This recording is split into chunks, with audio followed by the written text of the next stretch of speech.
મતદાન શરૂ થઈ ચૂક્યું છે. ખેડૂત પ્રતિનિધિના અંદર 200 કરતા વધારે મત પડી ચૂક્યા છે અત્યાર સુધીમાં, અને અહીંયા વેપારીમાં લગભગ 568 કરતા વધારે મતદાનનું મતદાન થઈ ગયું છે. ભારતીય જનતા પાર્ટીની પેનલ બંને પેનલ 100% જીતશે.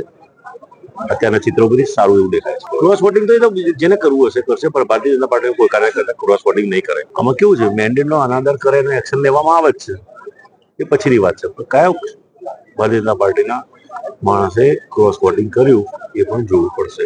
એટલે લગભગ મને વિશ્વાસ છે પાર્ટીનો કોઈ કાર્યકર્તા, કોઈ પણ કાર્યકર્તા નાનો હશે કે મોટો હશે, કોઈ ક્રોસ વોટિંગ કરવાનું નથી. એ એવું છે કે જે બધા મેન્ડેટ માંગે, ચૂંટણી લડવાનો બધાનો હક છે, બધા ઉમેદવારી કરે, જગ્યાઓ સીમિત હોય, એટલા માટે પાર્ટી બધું જ વિચાર કરી અને નિર્ણય લેતી હોય છે.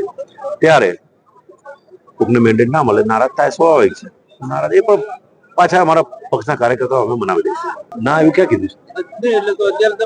અમારા જ છે, એ સમજી જશે કે અપક્ષ ઉમેદવારી કરી, કે એમને ઉમેદવારી કરી ના માને, એમને કે એમની ઈચ્છા હતી કે મારે લડવું જ છે, એ તો લડાય. પગલા લેવાઈ ગયા, જે જરૂર પડશે ત્યારે ફરીથી પગલા લેવામાં આવશે. ના, ભાજપમાં કોઈ જૂથબાજી નથી.